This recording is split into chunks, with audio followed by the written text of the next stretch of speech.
morning, everyone.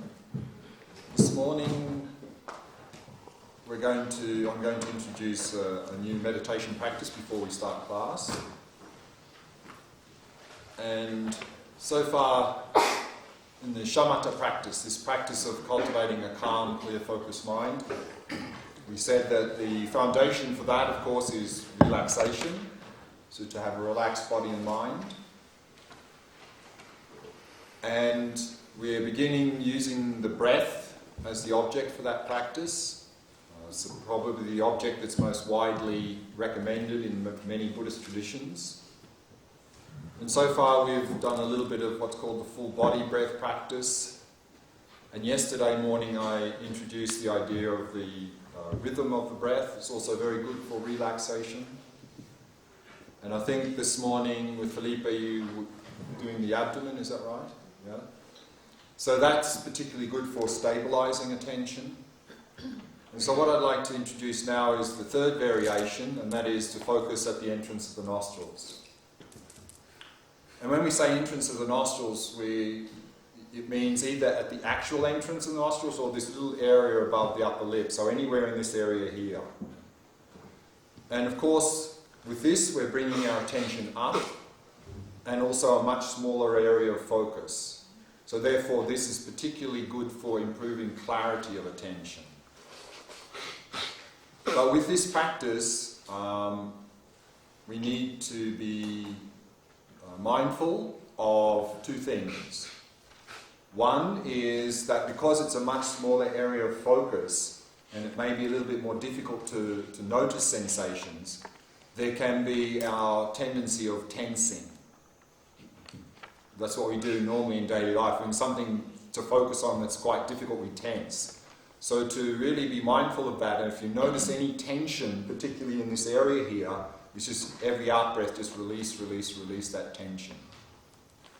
And also the tendency can be that if it's difficult to focus here, then we force the breath. We breathe harder so we can pick up sensations. So we don't want to do that either. So just let the breathing flow naturally. We're not trying to force the breath or control the breath at all. So those two things to be mindful of in this practice. And did Felipe introduce the idea of counting the breath this morning? Yeah? Good. So counting the breath, of course, is a temporary short-term strategy that you may find useful. Because if we're counting the breath, we're occupying the mind so that it gets less distracted. So some of you may have found that counting the breath is quite helpful to stay focused. Some other people find it's not so helpful, not useful, it's just another distraction, then you just leave it out. But counting the breath, of course, is only a short-term strategy. It's not really part of the actual practice because we're adding something. And eventually, when we get deeper into this breath practice, if you find counting useful now, then at some point you'll need to let go of it because otherwise it'll just become another distraction. But in the short term, if you find it helpful to avoid getting distracted a lot, then bring it in. Some traditions, instead of talking about counting the breath, they talk about noting the breath, like mentally noting, breathing in, breathing out, or simply in, out. So you can do that as an alternative to counting the breath. So also in this practice we're going to do now, if you find that you're getting distracted a lot from the breath and you find it helpful to count or note the breath, then bring it in. But if you don't find it helpful, just leave it out. So it's an optional extra also in this practice. So let's do this practice, so 15 minutes, focusing on the sensations of breath at the entrance of nostrils.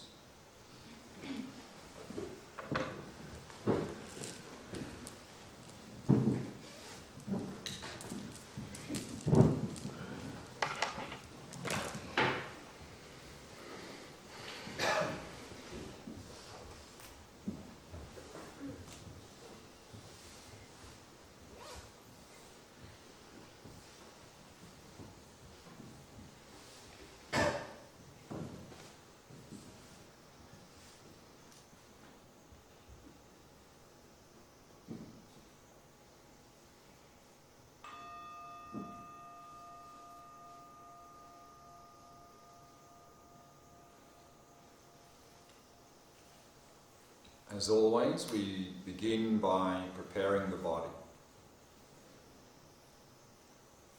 So setting the body into a state of relaxation, stillness, and vigilance.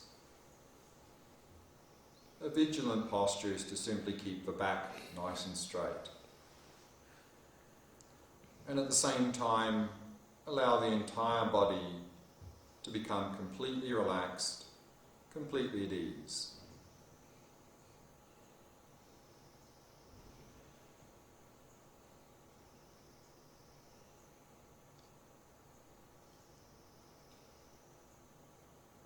Using the out-breath to relax and release any tightness or tension in any part of the body.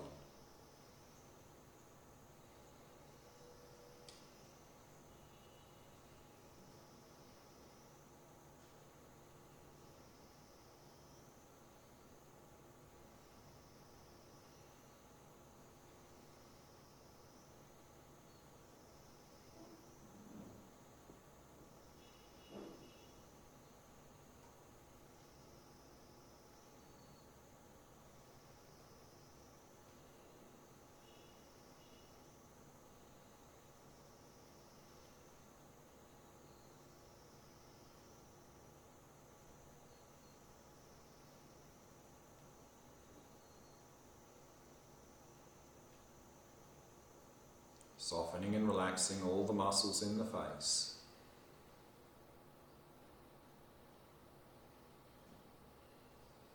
All the muscles around the eyes, soft and relaxed.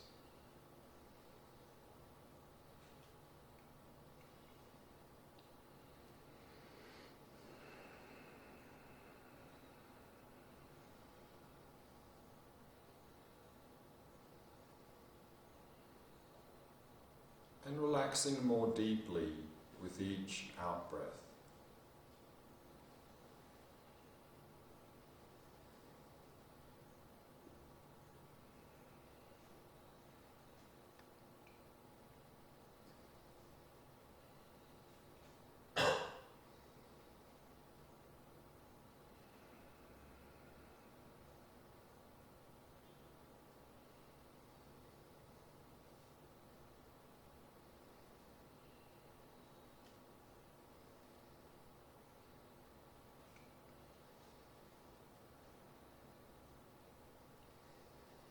And allowing the breathing to settle into its natural rhythm.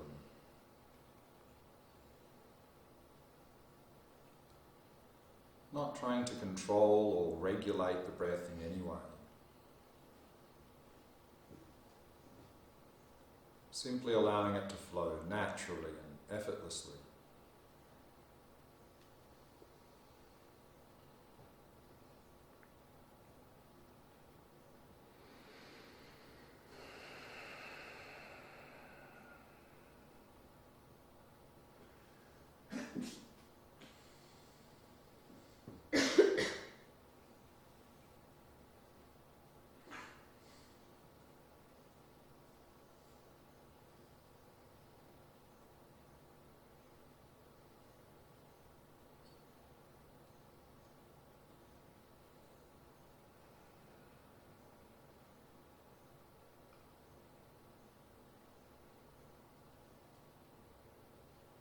And then preparing the mind,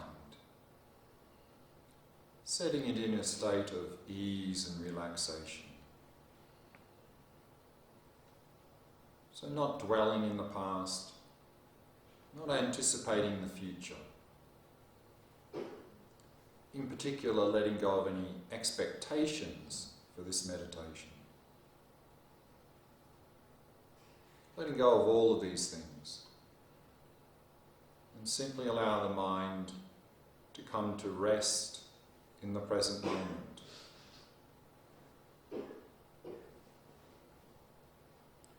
And simply becoming aware of the rhythm of your breath.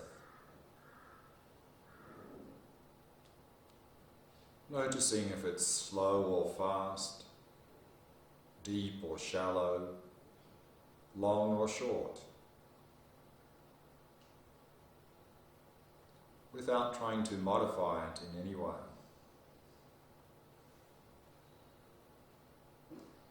So simply noticing the rhythm of the breath.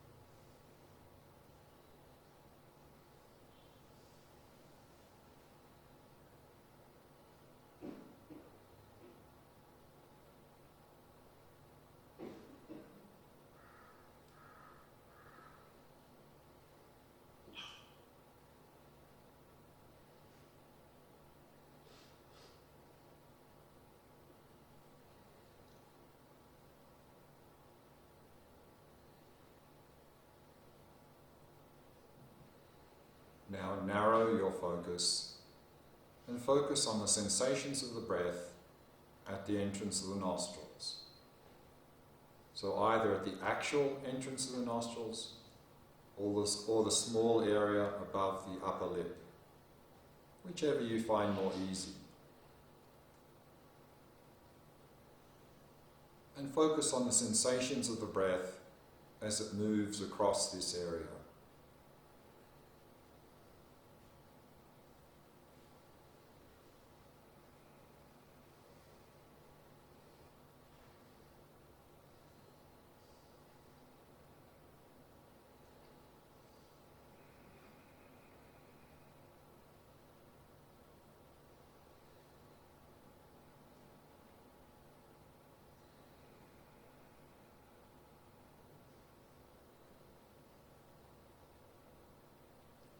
And maintaining an ongoing flow of mindfulness of the sensations of the breath throughout the entire cycle of each in and out breath.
If you get distracted from the breath, remember the first thing to do is simply relax. Then release the distraction and very gently return to focusing on the breath. So relax, release and return. Simply keep coming back to the breath again and again, patiently and happily.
you're finding that you're constantly becoming distracted from the breath, and if you find it helpful, you might like to introduce some counting or noting of the breath to help stabilize your attention.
So we can end the meditation and begin our discussions here this morning.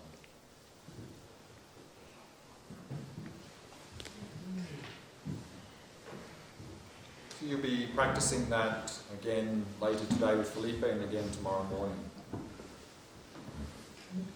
Before we go on to today's topics, just to begin with a short review of some of the main points we covered yesterday.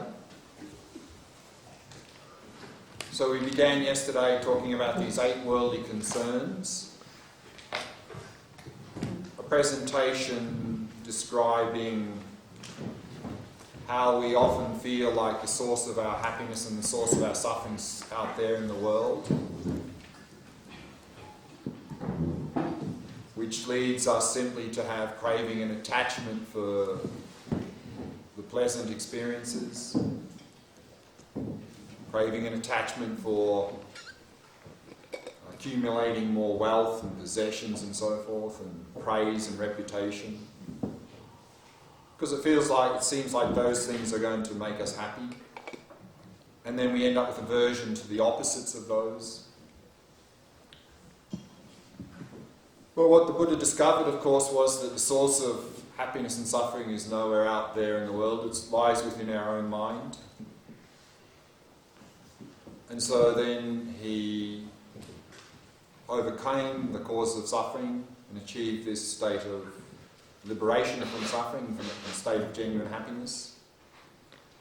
And he taught what he had discovered over a period of 45 years. And the very first teaching he gave was the Four Noble Truths. Suffering and its causes, happiness and its causes. And that's the framework for our course here. And after the time of the Buddha, we saw that when Buddhism spread from India, it spread through two languages, Pali and Sanskrit. And when it spread through the Pali language, it spread to Sri Lanka and up through Southeast Asia. And so these traditions now collectively are called the Theravada Buddhist traditions, based on the Pali texts. The core of the teachings there, of course, is these Four Noble Truths, and the goal of spiritual path is this goal of liberation, of what's called nirvana. But then also Buddhism spread through the Sanskrit language, up over the Himalayas, onto the Silk Route, into China, Korea, Japan, Vietnam, and again over the Himalayas into Tibet. And these traditions now are collectively called the Mahayana Buddhist traditions.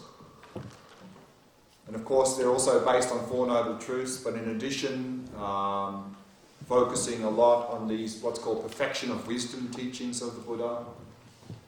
And here the final goal of the spiritual path is said to be full enlightenment. And so therefore the structure of this course is based again on the Four Noble Truths. So we're slowly going through the Four Noble Truths over the first 3 or 4 days.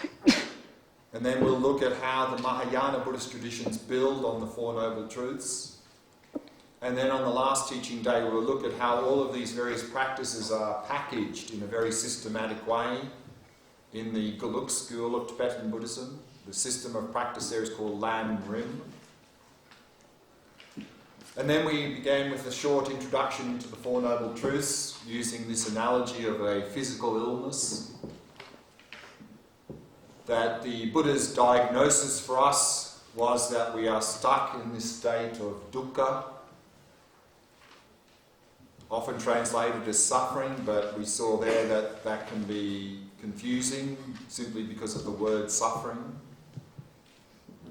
So dukkha, of course, has a much broader meaning than what we normally associate with the word suffering.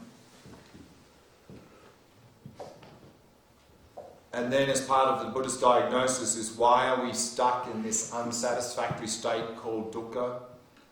What's the underlying cause? And we saw briefly there yesterday, it's the mental afflictions. And particularly at the deepest level, this fundamental ignorance, it's our distorted view of reality that leads to mental afflictions and this state of suffering or dukkha. But of course the Buddha's prognosis was very good. What he discovered was that we can overcome this state of suffering or dukkha, we can achieve liberation, the third noble truth, truth of cessation, the ending of all suffering and its causes. And then of course the cure that Buddha prescribed was the fourth noble truth, the truth of the path leading to the cessation of suffering. What practices do we need to engage in to achieve that goal? And so there we saw that not only is the source of suffering within our own mind, but the source of happiness within our own mind. So therefore, these practices are to transform our mind. So since the mind is central to everything in Buddhism, then it's a good idea to know what do we mean by mind. And so yesterday afternoon we briefly introduced the Buddhist theory of mind. And we began there by introducing another theory of mind that is quite prevalent in the scientific community, and that is the scientific and materialistic theory of mind, where mind is said to be simply the brain, a function of the brain or an emergent property of the brain. And we saw there that the Buddhist theory of mind is that the mind is not the brain, it's not a function of the brain, it's not an emergent property of the brain. That brain is simply the support for the mind, that the mind is not something physical, it's a non-physical entity. And we saw there as part of the description of the Buddhist theory of mind, this idea of conservation of consciousness. That just as in classical physics we have this theory of conservation of mass energy, that you can't create or destroy mass energy, you can only transform it. Similarly in Buddhism we have a similar theory of conservation of consciousness. You can't create it, you can't destroy it, you can simply transform it. Which one of the implications of that, of course, is there's no beginning to mind and there's no end to mind. And then we looked at some other presentations of the mind in terms of different levels of mind, functioning of the mind, talk about the 6 consciousnesses in terms of the different types of objects we can perceive with the mind. And so a lot of these presentations we'll touch on from time to time in the coming days. So what I'd like to do today is move to the second noble truth, the truth of the cause or origin of suffering or dukkha.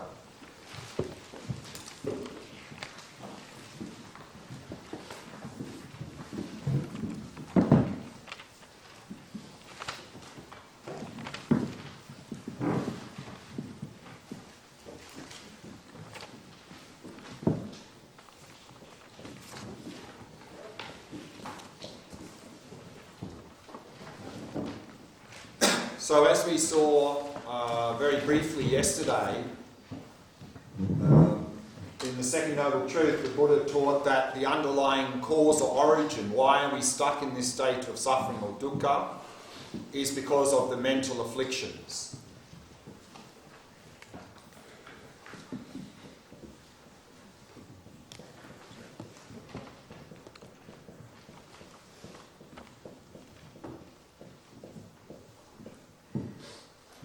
And remember, this word mental affliction is a translation of the Sanskrit term klesha.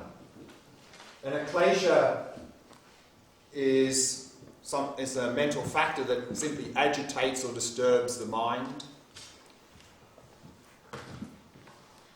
So I think this is quite a good translation of the word klesha, because sometimes the word klesha here is translated as something like disturbing emotions or afflictive emotions. But actually a lot of kleshas are not emotions, so that's a bit misleading. So it's really just these mental factors which agitate and disturb the mind. And so yesterday there we briefly touched on a few of those, and we'll look at them in a little bit more detail this morning. But actually there's one more element that we didn't mention yesterday that is included here in the second noble truth.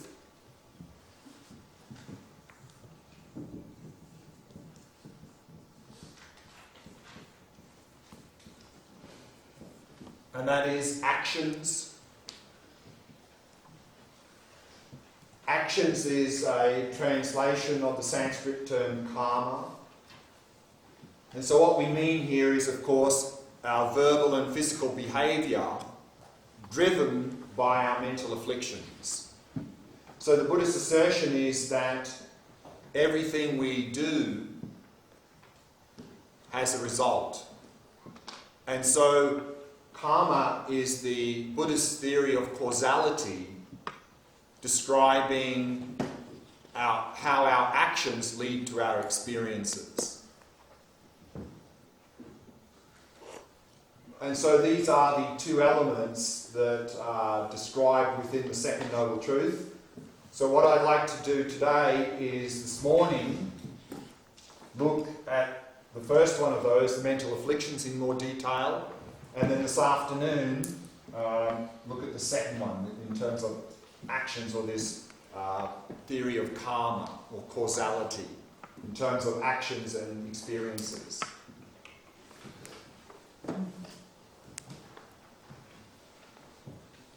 So So remember again then here, this word klesha is translated here as mental afflictions. And a klesha is defined as mental factors which cause the mind to become agitated or disturbed.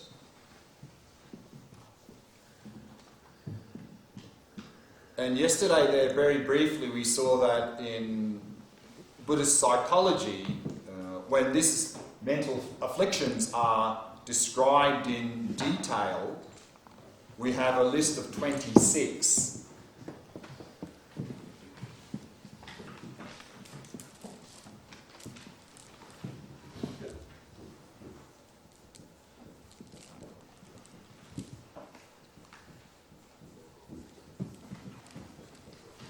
There are what's called 26 root mental afflictions and 20 secondary mental afflictions.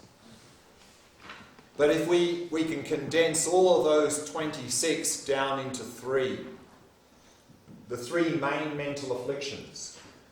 And so yesterday we did that briefly, and these are often called the three poisons. You cannot read, can you just repeat the first thing? I just cannot read on the side, the angle is not good enough.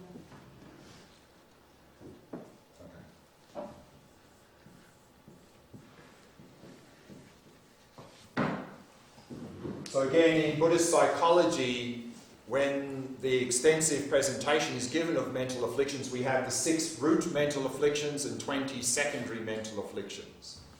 But all of those can be condensed down to the 3 main mental afflictions called the 3 poisons. And they're called the 3 poisons is because they poison our mind, they contaminate our mind.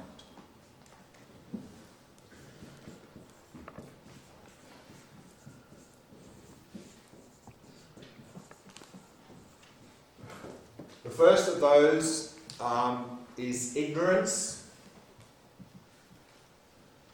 which is a translation of the Sanskrit term avidya. We can divide this into 2. Vidya means to know, and at is negation. So avidya means not knowing. And in general, ignorance is defined as simply a deluded state of mind that is confused about its object. So of course we can be confused about many things. So there are many types of ignorance. But here, in the 3 poisons, we're talking about a very specific ignorance. We're talking about a mind and ignorance that is confused about the nature of reality.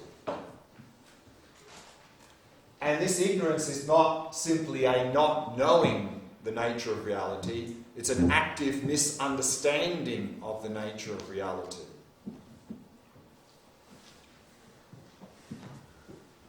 And sometimes here, in these 3 poisons, we have a very similar term used. Instead of avidya, we have another term we often see, moha.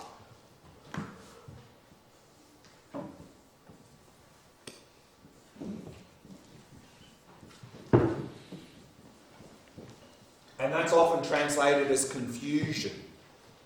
Again, the similar idea here is that we are confused about the nature of reality, meaning we're misunderstanding the nature of reality.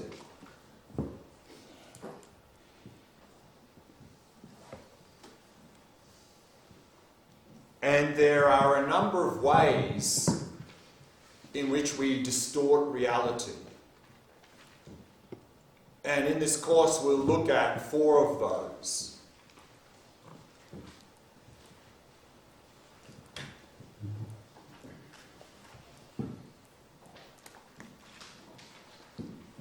So we have these what's called 4 distorted views.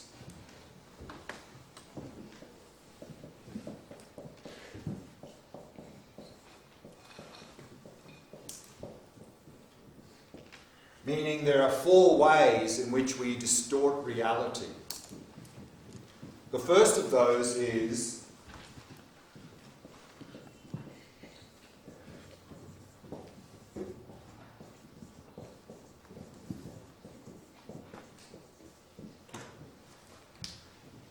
we tend to see things which are changing as unchanging. And of course here, this is this idea of impermanence. So remember here, when we hear the word impermanent and permanent,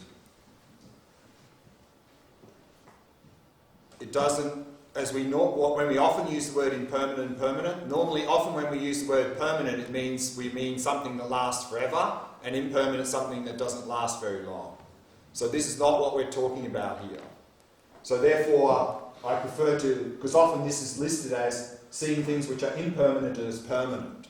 But to avoid that confusion, I'm trying to be more precise in the actual translation.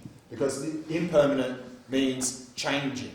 And permanent, or the word in Tibetan Sanskrit, means not changing, unchanging. So we're not talking about how long something lasts here. We're just talking about the fact, is this thing changing from one moment to the next or not? If it is, then it's impermanent. If it's not, it's permanent.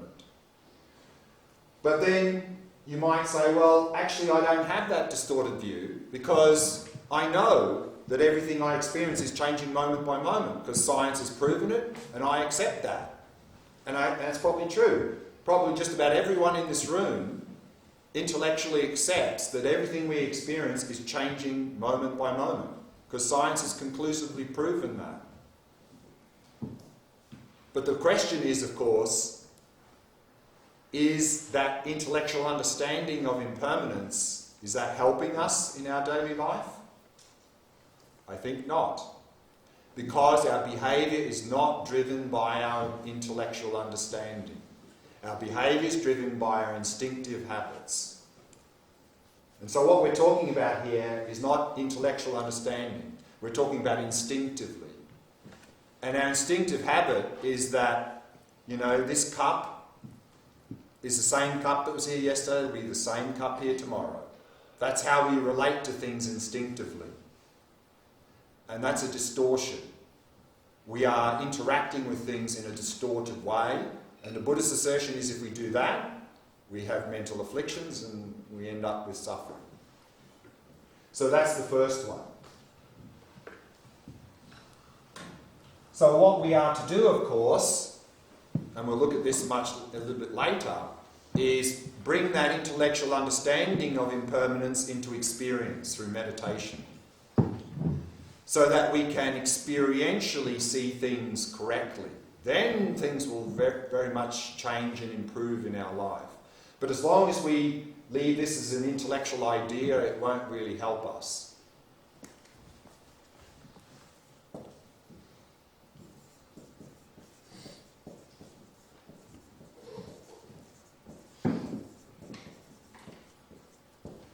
The second is...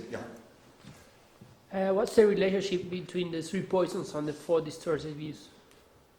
So all of these are 4 ways in which we have this. So ignorance, again, it's not simply not knowing the nature of reality, it's an active misunderstanding. One way in which we misunderstand the nature of reality is we grasp onto things as stable and not really changing. The second one is that and we saw this yesterday, we tend to equate pleasure as happiness. We're grasping onto pleasurable experiences as being in the nature of happiness. But as we saw yesterday, pleasant experiences are not in the nature of happiness, because if they were, it would mean the more we engaged in pleasant experiences, the more happy we should become. But we know from our own experiences that if we overindulge in our pleasant experiences, not only don't they make us more happy, they usually induce a lot of unnecessary suffering. Example, of course, eating too much of our favourite dessert, staying too long out in the nice warm sunshine. So what we can understand is that our pleasurable experiences are relative experiences. They're not in the nature of happiness. But because we have this distorted view, again instinctively, intellectually, we may accept that pleasurable experiences are not in the nature of happiness. But instinctively in daily life, that's what we feel. That's why we have craving and attachment for pleasant experiences, because and that creates problems, of course, that craving and attachment. The third distorted view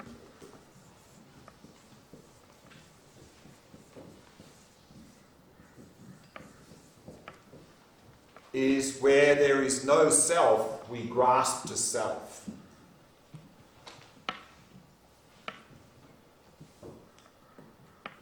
And here, the word self is, and we'll talk more about this later in the course, is an overinflated false sense of me. That we instinctively feel that there's a me here, and this me seems to be something more than just the body and the mind. That is a distorted view of me, of person. And that's what's called grasping to self. And we'll talk about that in a lot of detail later.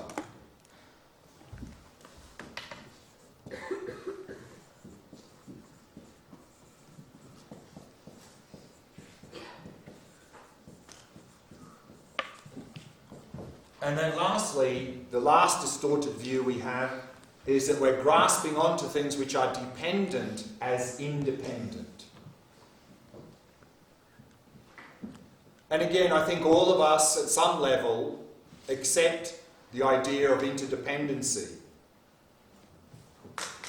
Yet, experientially, we really feel like there's an independent me here and an independent objective world out there.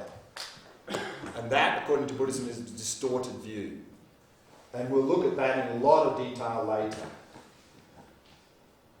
So I just wanted to mention those four now, and we'll talk more about all of those. Well, we've already talked about the second one a bit yesterday, but the other three, we'll talk about in more detail in the coming days.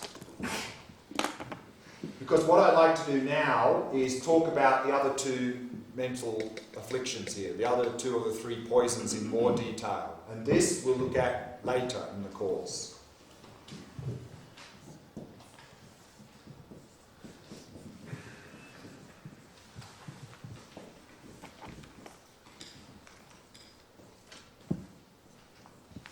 So the second of the three poisons which we looked at briefly yesterday is attachment. In Sanskrit, that is raga. And attachment is defined as a mental factor that sees its object as attractive. So attachment is a mental factor that sees its object as attractive. It exaggerates the object's attractiveness and then wishes to possess and hold it. So again, attachment is a mental factor that sees its object as attractive. It exaggerates the object's attractiveness and then wishes to possess and hold the object. Why? Because attachment believes that that object is the source of our happiness. And then the third of the three poisons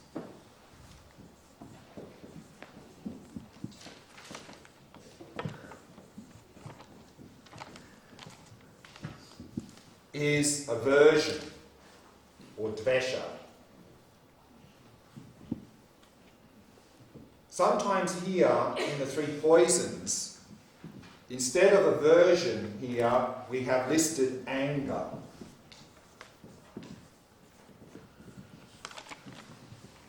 And anger is a very strong type of aversion that creates a lot of suffering. And so I'd like to talk about anger. And first, the definition of anger is that anger is a mental factor that sees its object as unattractive. So it's a mental factor that sees its object as unattractive. It exaggerates the object's unattractiveness and thus wishes to harm the object. So again, anger is a mental factor that sees its object as unattractive. it exaggerates the object's unattractiveness and then wishes to harm the object. Why? Because anger believes that object is the source of our suffering. So what we see in both of these definitions, and this is something in common to all mental afflictions, is this factor of exaggeration, of distortion. That mental afflictions exaggerate and distort reality. And this is something commonly understood, I think, in psychology as well. In fact, I've got a quote here from a book from His Holiness Dalai Lama where he says, "Recently, a psychotherapist told me that when we generate anger, 90% of the ugliness of the object of our anger is due to our own exaggeration. This is very much in conformity with the Buddhist idea of how mental afflictions arise." These three poisons are the core mental afflictions. All other mental afflictions come out of one of them or a combination of them. And so, therefore, the Buddhist assertion is that we are to eliminate these three poisons completely.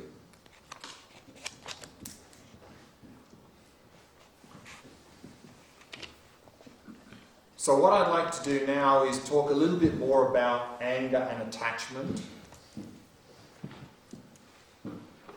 and try to dispel some confusion about them and how we can start to deal with them. So first, let's look at anger. Most of us appreciate that anger is very destructive and it's something we want to reduce and eliminate. But still, there can be some doubts. And one is that people often feel like, actually, sometimes I need anger. I need anger to deal with difficult situations. Because without anger, I can't deal with these difficult situations. Of course, no one's disputing the fact that anger is very forceful. But as we saw in the definition, and we know from our own experience, that when we have a lot of anger, we often completely exaggerate and distort the situation, which often leads us to overreact or to react in a very inappropriate way. So the Buddhist answer is that we don't need anger to deal with difficult situations. Buddhism recommends to practice patience. But then when people hear that, they have a little bit of a strange idea about that. They think, okay, according to Buddhism, what I should do is just sit there and do nothing. This is not patience. Patience is not a behaviour. Patience is a mental attitude. So when Buddhism recommends that we should practice patience, patience is defined as an undisturbed mind in the face of a difficult situation. So when Buddhism recommends to practice patience, what Buddhism is saying is, when you're faced with difficulties, remain calm. Because if we can remain calm, we can more clearly and accurately evaluate what's really going on. Then we have a better chance of responding in a better way. But sometimes we may need to, in fact, respond forcefully. But if we can't use anger to be forceful, how can we be forceful when needed? And the Buddhist answer, of course, is compassion. And often people feel that compassion is a sign of weakness and anger is a sign of strength. But actually it's the exact opposite. Anger is a sign of weakness because it means we can't effectively deal with a difficult situation without trying to dominate someone. So that's a sign of weakness. And compassion is a sign of strength. And remember, compassion is not about sitting there smiling and saying nice things. This is not compassion. Compassion is the wish for that person, in this case, for that person to be free of suffering and its causes.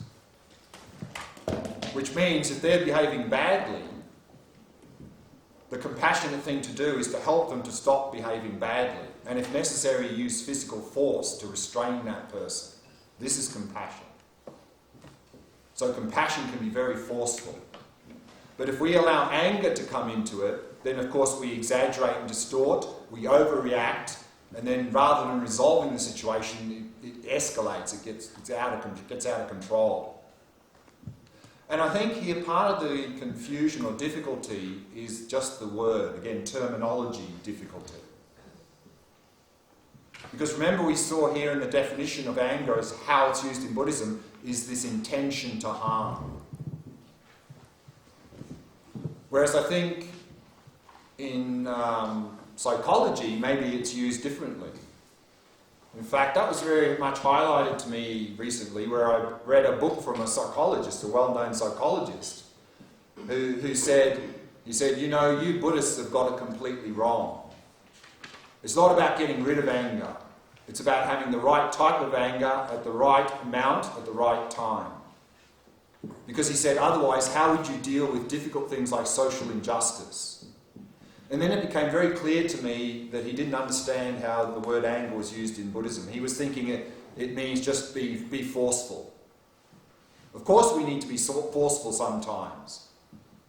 In fact, that's sometimes the necessary thing to do with compassion. So just saying strong things and strong behaviour is not necessarily anger, as it's defined in Buddhism. If underlying that, of course, is intention to harm, then that's not okay. Because if we're a social activist and we have an intention to harm, then we become part of the problem and not the solution. But we can be very strong when necessary using compassion. So remember again, when this word anger is used in Buddhism, implied is intention to harm. That's never okay.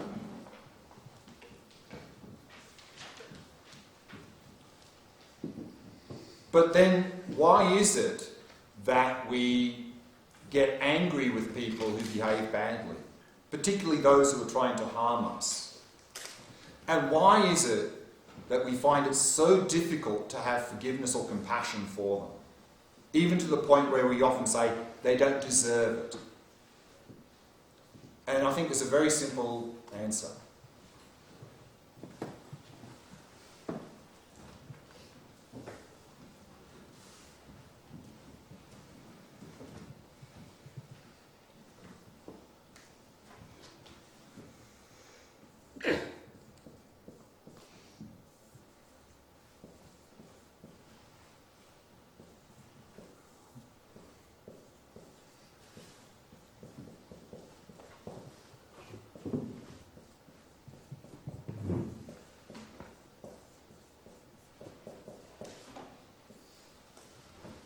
So if someone's behaving badly, the correct perspective is simply to see and acknowledge there's a person doing a bad or harmful behaviour or action. But very often in this situation, we have a very different perspective.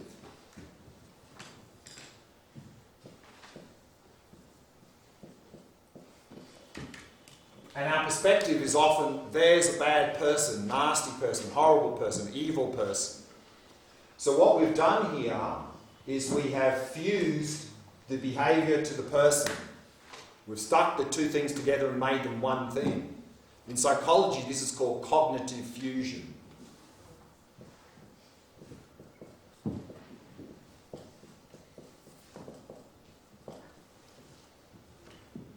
And so, of course, this is a false, invalid perspective, because there are two things here. There's a person and their behaviour. But when we stick them together and make them one thing, we end up doing this cognitive fusion. And if we do this cognitive fusion, and I think we do it a lot, we're in trouble. Because in any given situation, we've got two choices: accept or reject. And of course, if someone's behaving badly, we normally reject. But if we reject on the basis of cognitive fusion, what that translates into is we end up attacking the person.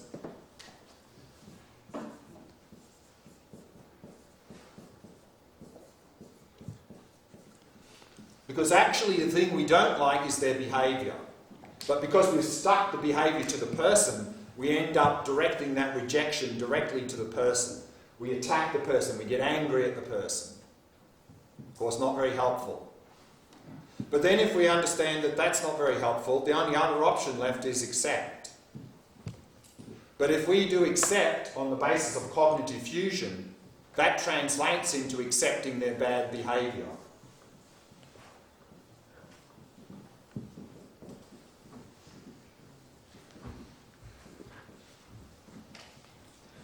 Which of course also is not helpful. But that's basically the only option we've got if we do cognitive fusion. We either attack the person or we accept their bad behaviour. Neither of those two is helpful.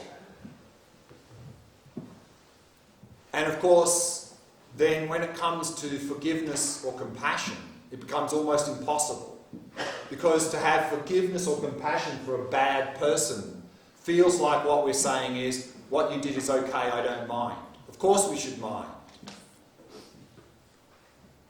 And it gets even worse than that, is that if we do this cognitive fusion, we end up with a fixed, biased view of that person. Which means then it becomes difficult for us to acknowledge any good things they do. Because bad people don't do good things. And if they happen to do a good action, we'll brush it off and say, well, they didn't really mean it because they're just a bad person. So we end up with a fixed, biased view of that person. So, of course, the simple solution to all of this is don't do cognitive fusion, because it's a false, invalid perspective. Simply adopt the correct perspective that there is a person engaging in some harmful or bad behaviour. Then we can accept the person, i.e. compassion,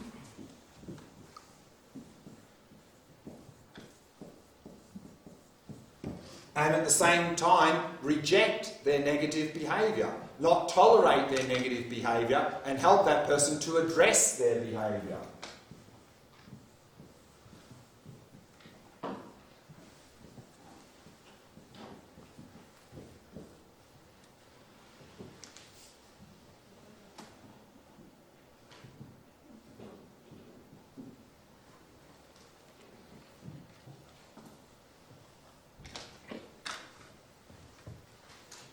So technically what we can say is there's no such thing as a bad person. There are only people who sometimes do bad behaviour. And if we can start thinking and speaking in this way, I think you'll find it'll be much easier to have compassion instead of anger. And of course also not accept the bad behaviour, not tolerate their negative behaviour. So that's why compassion can be very strong. Because if we simply have the correct perspective, we can accept the person, have compassion for them, and at the same time not tolerate that negative behaviour. And if necessary, we can be forceful in our response to that person. But if we do this cognitive fusion, this is really the only two options. We get angry at them, we attack them, or we accept their negative behaviour. And unfortunately what we see is that we hear people say, well, don't get angry. In fact, practice acceptance. But then, of course, when they hear that, we're doing cognitive fusion. And so for us, acceptance means this. That's what we think. And people do that, and that's crazy. I mean, people go, I have to accept everything. I have to accept people's bad behaviour. That's not true. Not true at all. That's not acceptance at all. I mean, acceptance, because we often hear this term to be non-judgmental. Judging is this. If someone's behaving badly, we judge people. We judge them. Bad person, nasty person. So actually being judgmental comes from a false, invalid perspective. It's not helpful. But then when we hear be non-judgmental, but we're still doing cognitive fusion, being non-judgmental actually we think it means this. Accept everything. Disaster. Not true. Non-judgmental, really, it means don't do cognitive diffusion because it's a false, invalid perspective. So rather than judge people, evaluate behaviour. We must evaluate behaviour. So acceptance doesn't mean accept bad behaviour. Acceptance means don't do this, don't do cognitive diffusion, but we must evaluate behaviour. Because if we don't, then that's not compassion.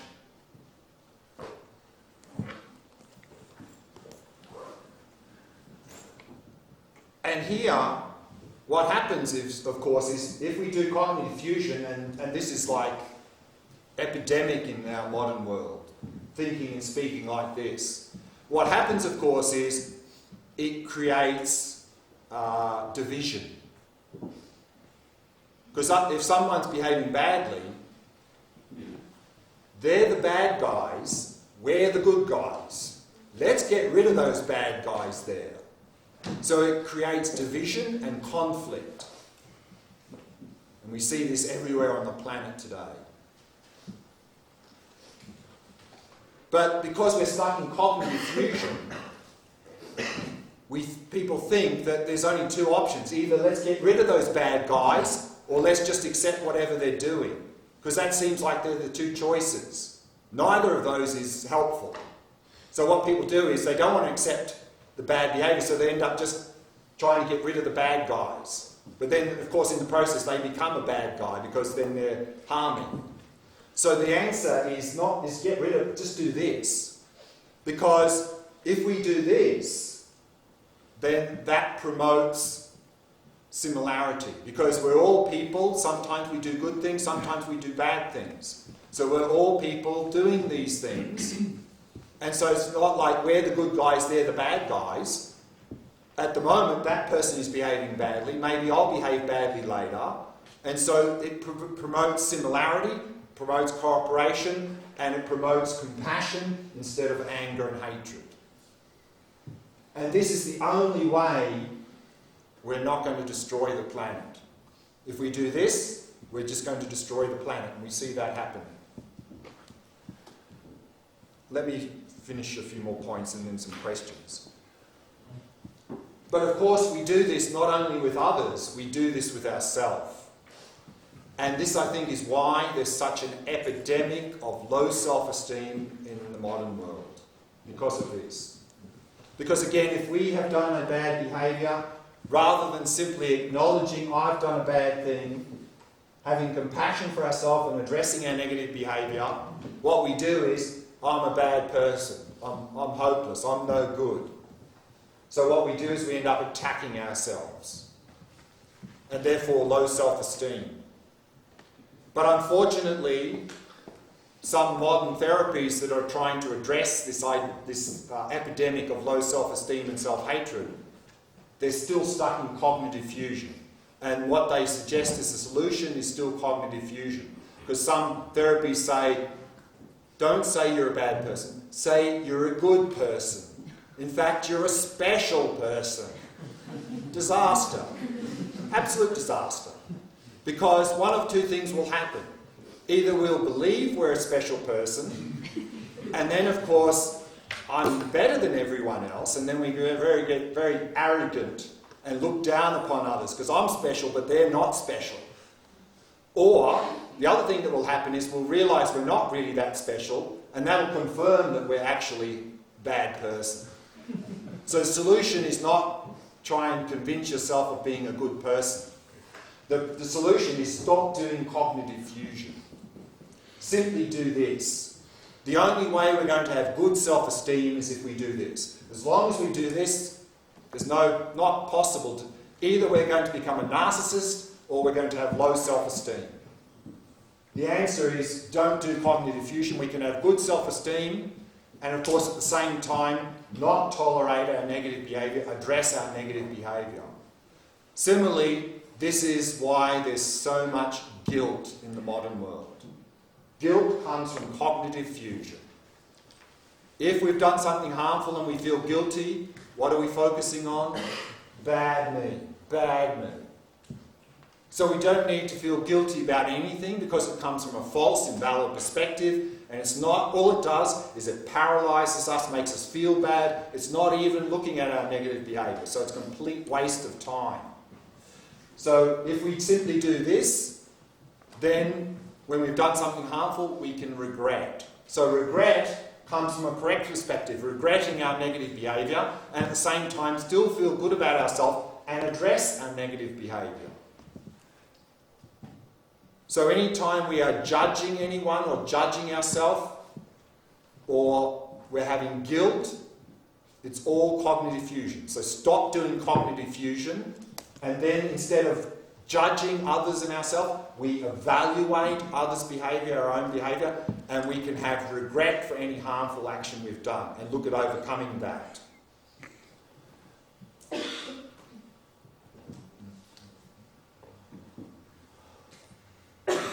So therefore, last point is, therefore, we should never praise people. We should always praise behaviour. So if someone is doing something good, we must praise, but not the person. Don't say you're a fantastic person. Because what's going to happen is if they keep hearing that, they'll go, yes, I'm actually fantastic. In fact, I'm better than everyone else. I'm the best. It's just an ego trip, not helpful. Rather, praise behaviour. So rather than saying, you're a wonderful person, say, you did a wonderful thing. Even better, leave out the agent. Because even if you say, you did a wonderful thing, because they're probably doing cognitive fusion, what they're going to hear is, I'm a wonderful person. So better than you did a wonderful thing, just say, wow, that's such a wonderful thing. Then there's less likely they'll do the cognitive fusion. So leave out the agent altogether. Just focus on the action. That's a wonderful thing to do. Similarly for ourselves, don't praise yourself and think, I'm a wonderful person. Acknowledge and praise your behaviour. I did a wonderful thing. Or even better, that's such a wonderful thing to do. Let's keep doing that.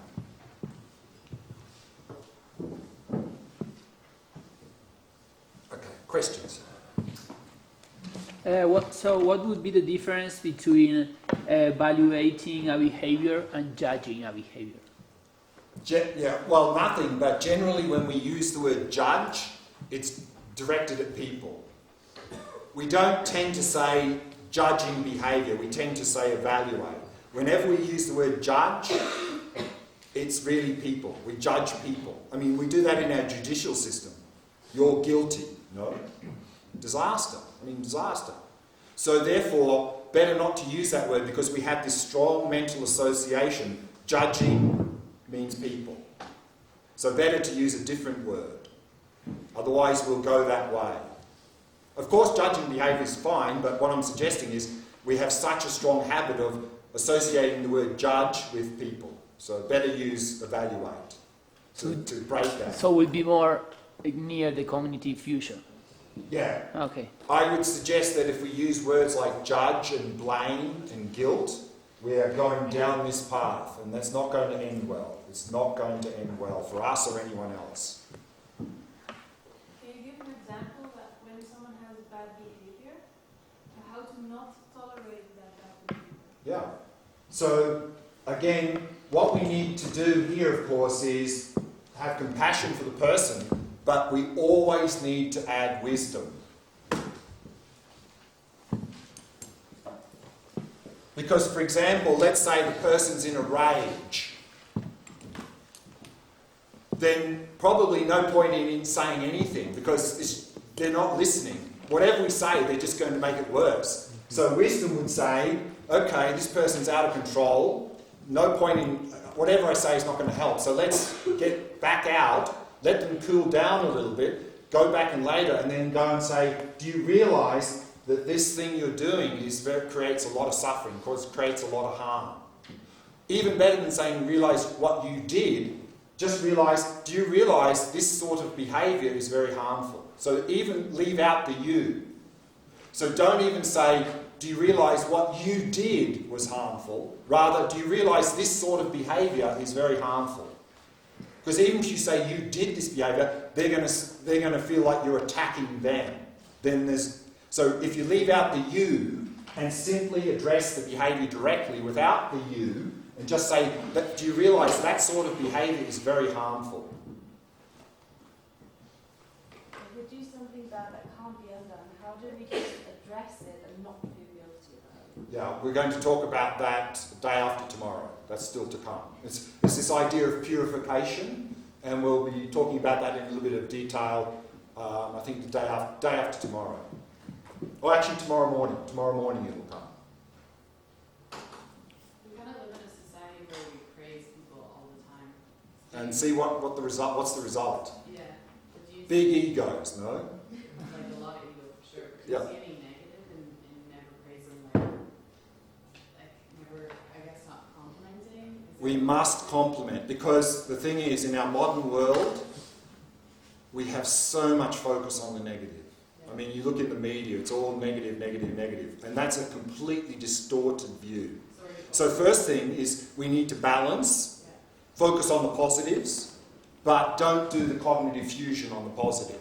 So therefore, if someone is doing something wonderful, we must praise the behaviour. Always the behavior. Never the person. And leave the person out of what the praise. Don't say you did a wonderful thing. Just say, wow, that's such a wonderful thing to do. The more we can do that, the more they'll go, oh yeah, that is, I'll keep doing that. But if you start aiming at them, they'll go, oh yes, I'm really wonderful, aren't I? Oh, I'm special. And then it's the ego trip. It's not helpful. When you're telling someone that action that they did, I guess. So same again on the negative, is don't say you did a bad, well the worst thing is to say you're a bad person. That's not helpful. But even if you say you did a bad thing, again, because they're probably stuck in cognitive fusion, what they're going to hear is, I'm a bad person. They're going to react. So rather, again, leave out the you altogether in what you say. Say, do you realise that sort of behaviour is so harmful? If behavior is separate from... No. Good point. I was waiting for someone to say, behaviour is not separate from the person. That's the other extreme. I'm a bad person. I didn't do it. It wasn't me. It's not. I'm not my behaviour, so I'm not responsible. That's the other extreme. So we cannot separate the person and behaviour. We need to distinguish the person and the behaviour. A person is responsible for their behaviour. So separation is the other one. Denying. I didn't do anything. It wasn't me. I'm not responsible. That's the other extreme. So we don't want to go there either. Okay, it's morning tea break time. So let's have a morning tea break. Come back at 10:45. One or two more things I want to talk about here, and then we'll move on and talk about attachment.